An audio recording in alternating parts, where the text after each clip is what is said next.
entering that arena, it's not a choice. It's sheer necessity. He's trying to save his sister, who's dying. Every single fight is like... Welcome to the Deep Dive. Today, we're jumping into Cecy Robson's Bloodguard. It's the first book in the Old Earth series. Right. And this isn't your standard fantasy fare. No, definitely not. It's more of a mix, isn't it? Dark fantasy, you know, morally complex characters, a pretty brutal world, but then there's this strong romance thread woven in. And all set against a really volatile political backdrop. Our sources give us a good look at the plot, the main players, the themes. Yeah, so our mission today is basically to pull out the core stuff.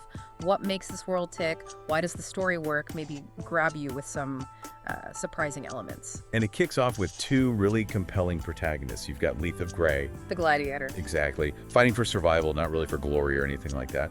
And then there's Maeve, an elven princess caught in her own kind of danger zone, politically speaking. You feel that desperation from both of them right away. Absolutely. It drives everything. And this Kingdom of Arrow, I mean, the source material paints it as built on shaky ground, lies, essentially.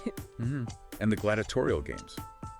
They're not just for show. No, they serve a dual purpose. Entertainment, sure, but also a tool for control, keeping people in line. For Leith, entering that arena, it's not a choice. It's sheer necessity. He's trying to save his sister, who's dying. Every single fight is life or death, a brutal struggle just to see the next day. And that grim reality, that's the backdrop for Maeve's offer to him, which is, well, pretty unusual. Yeah, tell us about that. It's not what you'd expect. Nope, she's not waiting to be rescued. She has a plan. She offers Leith a path to becoming Bloodguard. Which comes with Nobility, freedom, and critically for him, the actual means to help his family.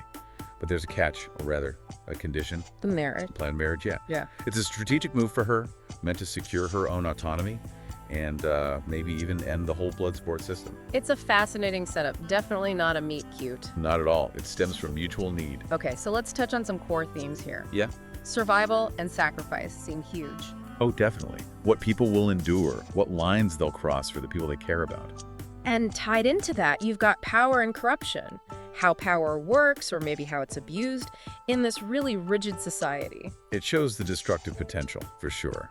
And then there's Leith's bond with his sister. Right, that's his anchor, his primary motivation, especially at the start. It really grounds his character amidst all the violence and politics, and you see how these personal struggles kind of mirror the bigger problems in Arrow. Leith's fight really highlights the kingdom's cruelty, while Maeve's plan is, well, a direct challenge to the way things are. And somehow in all this darkness, this unlikely romance starts to form.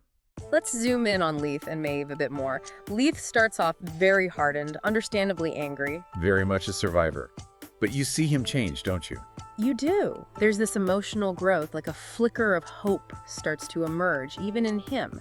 It's quite compelling. And Maeve, she completely subverts the princess trope. Totally. She's smart, she has healing skills, and she's fiercely determined to control her own fate. She's got agency.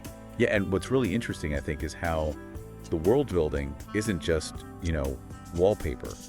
It actively shapes them. Good point. The Kingdom of Arrow itself, the magic, the racial tensions, the whole gladiator system, it all feeds into the plot and characters. It's not just a backdrop.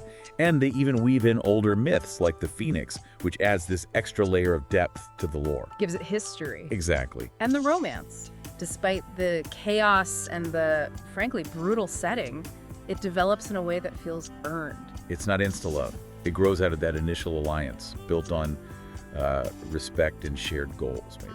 Yeah, and those moments of connection, of tenderness, they really stand out because the world around them is so harsh. Which brings us maybe to the arena battles themselves. Right. How are they handled? They're intense. Very cinematic, you could say, but also really emotionally charged. It's not just action for action's sake. You see Leith's skill, his desperation. But you also feel the brutality, the cost, the sheer weight of what happens in that arena. It underscores the human toll of this society. So, summing it up, Bloodguard seems to deliver this potent combination. You get dark fantasy, intricate politics, and this surprisingly affecting romance. All set in a world that feels very real, very vivid, even if it is incredibly brutal. It digs into survival, sacrifice, power. And how love can somehow find a way even in the darkest places. Right. So maybe a final thought for people to chew on. Go for it. Consider how those extreme circumstances in Arrow really force the characters' hands. How does that desperation shape not just their choices for survival, but also their relationships, their attempts to find freedom or justice? It's like this deep dive gives you a window into a world on the brink, full of conflict. But also maybe, just maybe, holding the potential for real change. Makes you wonder where it all goes next.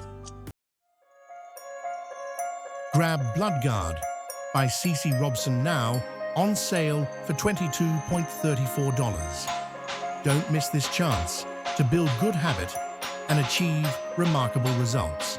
Buy now today.